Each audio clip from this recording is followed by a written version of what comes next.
Hey everyone, welcome back. I wanted to mix up a couple of these. They're like Chameleon type pigments from Eye Candy. They're an ultra shift.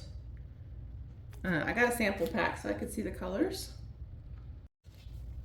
Anyway, I'm tempted to mix up all of them, but I have too many paints mixed up, so I'm only mixing up a couple, and I already kind of pre-mixed some of them in Sonja Gloss Varnish.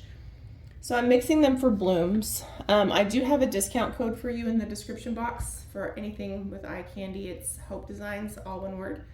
So it's in there.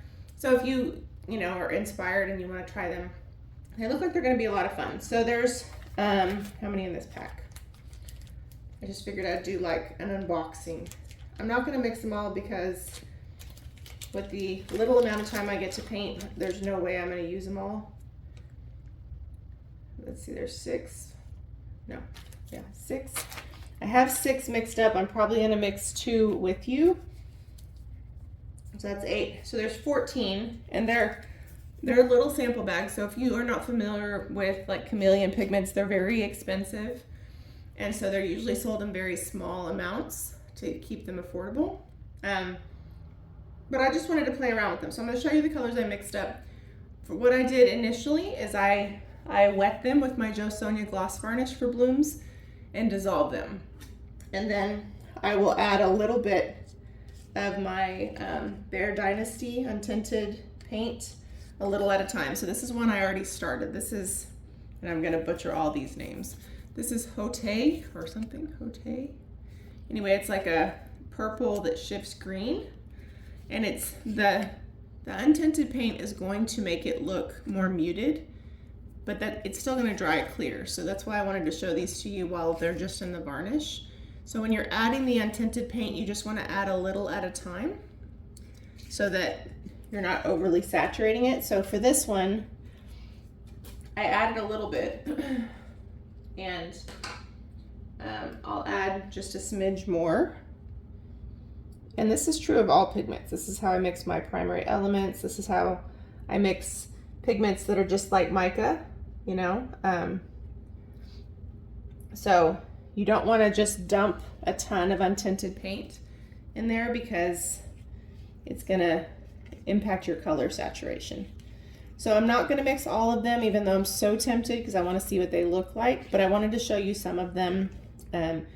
I think this is a great way to see which ones you really like and want to use a ton of. And then you can know for later, buy a bigger size. But, like I put probably, I don't know, like the size of my pinky, tip of my pinky in there.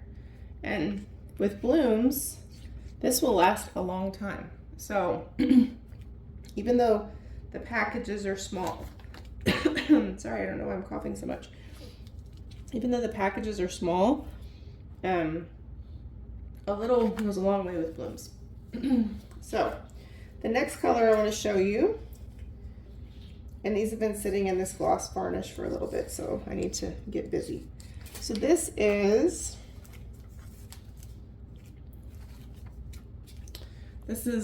Ryu Dragon. And it's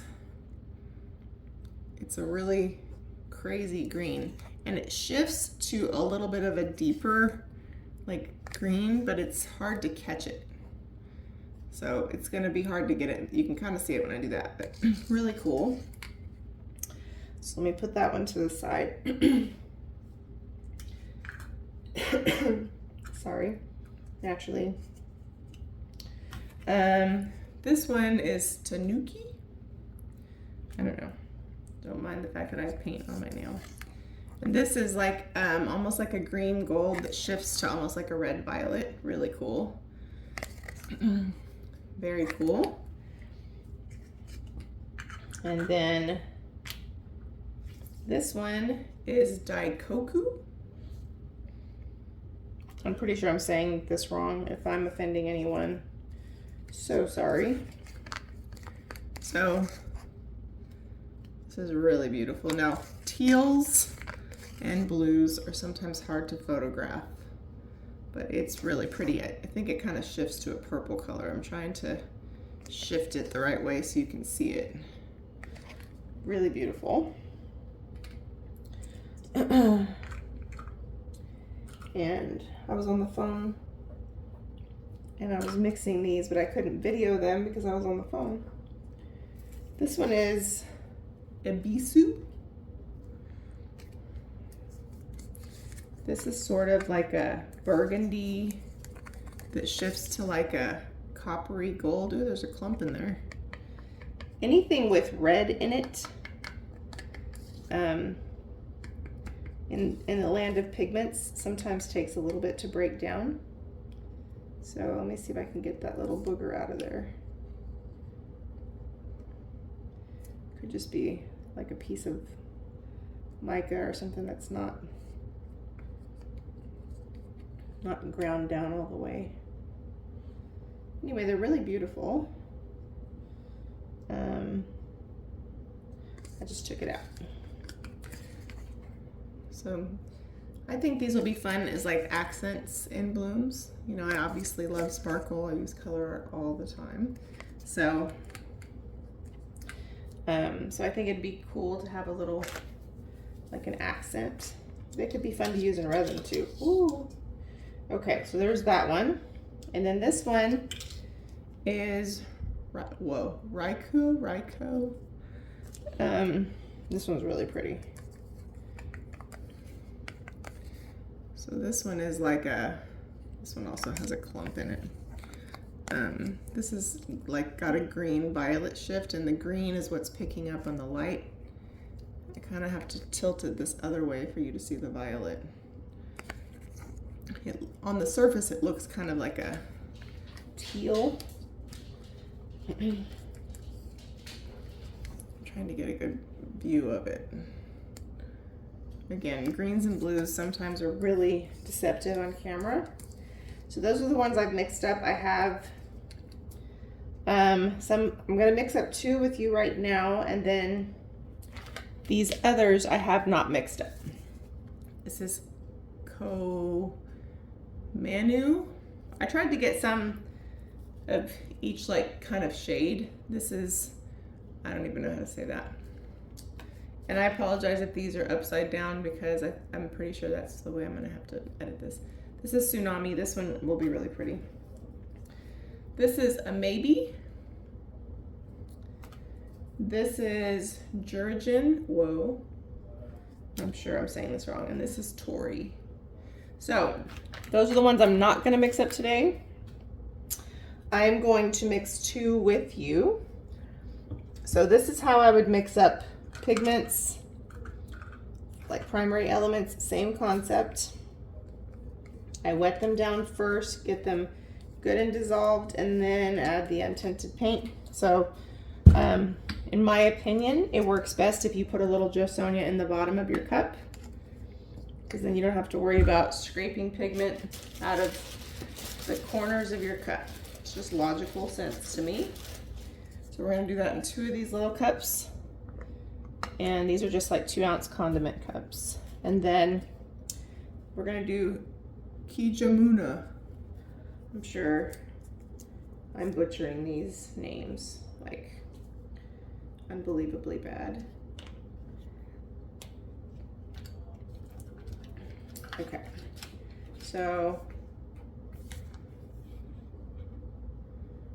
it's about, not that much. It's kind of a warm coppery color at first. Definitely has some like red in it. And the reason you see me getting more, you're probably thinking, you just said you have too many pigments mixed up. But I need to be able to get this thick enough with my house paint. So I already have quite a bit of Sonja in here. So if I don't get enough of this in there, then it'll be too thin. So that's the method to my madness. So this is almost like a desert clay red, like a red orange. Now remember what I told you, anything that has red in it it takes longer to break down. I don't know why. Somebody smarter than me would know.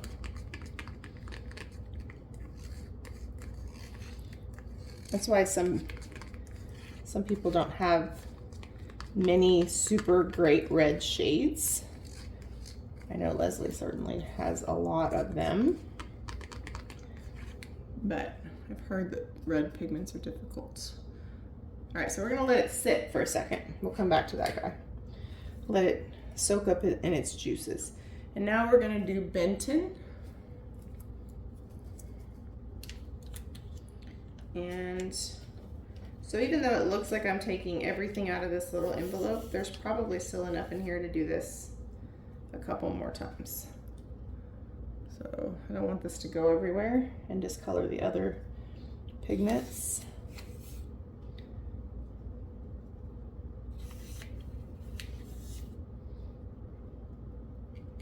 Okay. Now if these were in a container, I would do what I do with my primary elements, and I would dot the top so that I could see what they look like mixed up. So this is going to be like a really nice blue violet. Let me see where it shifts. It seems like it shifts to like a warmer purple, but trying to mix and see at the same time. Yeah, it seems like it shifts like a plum color. And I don't know if you guys can see that on camera. It's so hard because it seems to favor like warm or cool light, and blue, anything blue or green is hard to film. So you'll probably just have to trust me. When I tilt it this other way, I see like a more pinky purple. It's really a beautiful color. Okay, so now we're going to take one of the ones we already have mixed up, and we're going to add a little bit of this is Bear Dynasty. We're just going to add a little. I have it in a big container, so it's hard to add a little. Just going to add a little at a time and then blend it. It's tedious, but it's going to help you have better color saturation, so that when you go to use it, you're like, okay. But you notice it mutes it a little bit right away, because when the Bear Dynasty is wet, it's not completely clear. So it's going to mute it, but it dries very nicely, so don't worry. But, so now this is too watery for blooms, so I would obviously have to add more, but I'll do that at a little at a time. So I'll come back to that because that's just super boring to watch anybody do that. So this one that we let sit for a little bit, some of it did dissolve a little bit better. So I think while I fill up the rest of them, I'm gonna keep letting it sit. But anyway, hopefully you guys like the color preview. Sorry I'm not gonna mix them all up for you, but I already have a terrible problem with mixing up too many paints and taking too long to use them. And these will not be main event colors, they'll be accent colors, for me anyway. So look out for them in some future blooms and swipes and stuff. But don't forget, if you want to check out the sample pack, there's a discount code for you, and they seem like they're going to work great. So, you know, more to see in future videos, but I wanted to share with you since I was already mixing. Okay, thanks, bye.